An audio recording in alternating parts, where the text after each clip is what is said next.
जय माता दी। दोस्तों स्वागत है आपका हमारे चैनल में गुरु से मार्गदर्शन में। दोस्तों आपको सावन के पवित्र महीने की जो शुरुआत हो चुकी है उसकी बहुत बहुत शुभकामनाएं। दोस्तों सावन के पवित्र महीने में अगर आप भी शिव जी का जल अभिषेक करते हैं तो कृपया करके ध्यान रखिए कुछ इन बातों का। क्या आप भी इस तरीके से जल अभिषेक करते हैं? तो गौर से सुनिएगा इस वीडियो को। आपको ऐसी गलती बिल्कुल भी नहीं करनी है जिससे आपके भगवान शिव आप पर रुष्ट हो जाएं। दोस्तों भगवान शिव की कृपा पाने के लिए लोग बहुत सारे प्रयत्न करते हैं, प्रयास करते हैं, मंत्रों का उच्चारण करते हैं और मंदिर मंदिर जाते हैं। दोस्तों उनका रुद्राभिषेक भी करते हैं, जल अभिषेक भी करते हैं। तो दोस्तों आज हम आपको यही जानकारी देंगे, इसे ध्यान पूर्वक सुनिएगा और वीडियो स्किप नहीं करिएगा, नहीं तो आपको समझ में नहीं आएगा।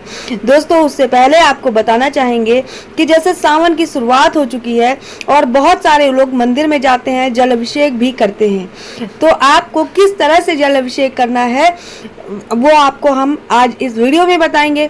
अगर आपको थोड़ी सी भी जानकारी पसंद आए तो मेरे चैनल को सब्सक्राइब करिएगा, ज़्यादा से ज़्यादा लोगों में शेयर करना बिल्कुल ना भूलें।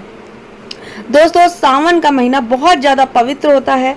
पवित्र महीने में भगवान शिव का जल अभिषेक किया जाता है। जल से अभिषेक किया जाता है, इससे भगवान भोलेनाथ प्रसन्न होते हैं।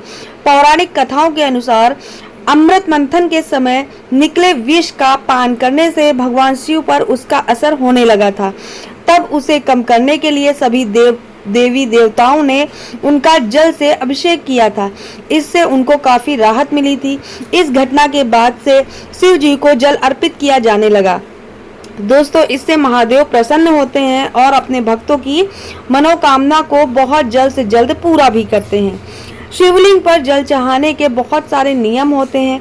कई बार लोटे में पानी भरकर लोग क्या करते हैं, सीधे शिवलिंग पर उड़ेल देते हैं। दोस्तों ऐसा बिल्कुल भी नहीं करना है। यह बहुत ज़्यादा गलत तरीका है कि आपने लोटे में जल भरा और शिवलिंग पर उड़ेल दिया। ऐसा बिल्कुल भी नहीं करना है। इस विधि से अगर आप चढ़ाएंगे तो आप पर शिव जी रुष्ट हो सकते हैं, आपको बहुत ज़्यादा इसके खामियाजा भुगतने पड़ सकते हैं। तो आज आपको हम इस तरह से बताएंगे, आप उसी विधि से जल अभिषेक करिए और देखिए शिव जी आप पर प्रसन्न होते हैं कि नहीं होते हैं। दोस्तों शिव पूजा या जल अभिषेक से पूर्व पहले व्यक्ति को स्वयं स्वच्छ होना पड़ता है। पहले अपने को पवित्र करना चाहिए।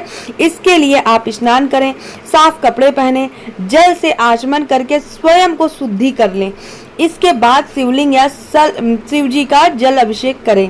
दोस्तों जल अभिषेक का क्या अर्थ होता है? जल यानी कि पानी। शिव जी का अभिषेक का मतलब स्नान कराने से होता है। जल अभिषेक के लिए आप साफ जल, गंगा जल या अन्य पवित्र नदियों का जल का उपयोग कर सकते हैं। आप जल का भी उपयोग कर सकते हैं, गंगा जल है तो उसका उपयोग भी कर सकते हैं, या और कोई पवित्र नदियां हैं तो उसका भी आप उपयोग कर सकते हैं। इसके अलावा आप चाहें तो गाय के कच्चे दूध, गन्ने के रस या तेल आदि से शिवलिंग का अभिषेक कर सकते हैं। जल अभिषेक, रुद्राभिषेक दोनों अलग अलग होते हैं। दोनों को एक ही समझने की भूल आप बिल्कुल भी ना करें। जल अभिषेक नियमित पूरा हिस्सा है। दोस्तों कैसे करना है आपको जल अभिषेक, चलिए आइए बताते हैं। शिवलिंग का जल अभिषेक करने से क्या करना पहला है आपको कि एक साफ बर्तन ले लेना है, उसे पवित्र जल से आप भर लें, उसमें एक गंगा जल मिला दें। फिर शिवलिंग के पास जाएं और पूर्व दिशा या ईशान कोण की ओर मुख करके खड़े हो जाएं। इसके बाद दोनों हाथों से उस बर्तन को पकड़ना है और थोड़ा झुककर जल की पतली धारा मानी कि बिल्कुल धीरे धारा, धीमी गति से आपको शिवलिंग पर गिराना है जल को। इस बात का आप ध्यान रखें कि जल की धारा तीव्र गति से नहीं होना चाहिए। दोस्तों आपको बिल्कुल तेज गति से नहीं डालना है, बिल्कुल धीरे धीरे ही डालना है। इस दौरान आपको शिव जी के पंचाक्षर मंत्र का, जैसे ओम नमः शिवाय मंत्र का उच्चारण करते रहना है। सीधे खड़े होकर जल अभिषेक बिल्कुल नहीं करना है। तेज गति से जल अभिषेक बिल्कुल नहीं करना है। खड़े होकर जल अभिषेक करने से उसकी बूंदें जो हैं आपके पैरों पे पड़ सकती हैं, जो अच्छा नहीं माना जाता है। आप जिस जल से अपने आराध्य का अभिषेक करने आए हैं वह आपको पैरों पर पड़ रहा है, यह ठीक नहीं माना जाता है। तो दोस्तों आपको पता चल गया होगा कि जल हमें किस तरह से भगवान को अर्पित करना है, कैसे उनका अभिषेक करना है। अब दोस्तों बात कर लेते हैं जल अभिषेक करने के बाद आपको क्या करना है। दोस्तों जल अभिषेक करने के बाद भगवान भोलेनाथ को प्रणाम करना है। बेल पत्र हो तो वो चढ़ा दीजिए, सफेद चंदन, अक्षत, शहद, धूप, फूल, दीप, गंध यानी कि धूप बत्ती और आदि का शिव जी की पूजा करें। शिव चालीसा का पाठ करिए। दोस्तों शिव चालीसा का पाठ करें और आरती उतारें। फिर शिवलिंग की आधी परिक्रमा करें। अंत में महादेव से अपनी मनोकामना पूर्ति के लिए जरूर प्रार्थना करें ताकि आपके कार्य सफल हो सके। तो इस तरह से आपको करना है शिव जी का जल अभिषेक। इस विधि से अगर आप जल अभिषेक करेंगे तो आपको बहुत अच्छे परिणाम मिलेंगे।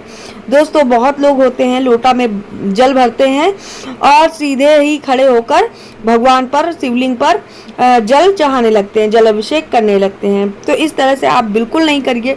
मंत्रों का उच्चारण करिए और सबसे पहले जल अभिषेक करने से पहले अपने आप को शुद्ध जरूर कर लीजिए। शुद्ध करने के बाद ही आप जल अभिषेक करिए और उसकी धारा जो है बिल्कुल धीमी होनी चाहिए और धारा धीमी कर लीजिए।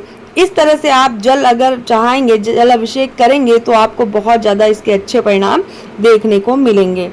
दोस्तों जल चढ़ाने का सही तरीका यही होता है। दोस्तों हमारे हिंदू धर्म में हर बार किसी न किसी देवी देवताओं से संबंधित ऐसी ही जानकारी हम आपको देते हैं और ऐसे ही हैं महादेव, यानी कि देवों के देव महादेव। दोस्तों भोलेनाथ का दिन जैसे कि सोमवार का दिन माना जाता है और भोलेनाथ की विधिवत पूजा करने से, व्रत रखने से आपको इसके बहुत ज़्यादा अच्छे परिणाम भी मिलेंगे। इस दिन भोलेनाथ की विधिवत पूजा करिए। सावन का जैसे पहला सोमवार है, आपके दुखों से आपको मुक्ति मिल जाएगी। दोस्तों सुख समृद्धि का आशीर्वाद मिलता है। सोमवार के दिन आप चाहें तो रोजाना सावन भर आप 1 लोटा जल शिव जी पर अर्पित करिए।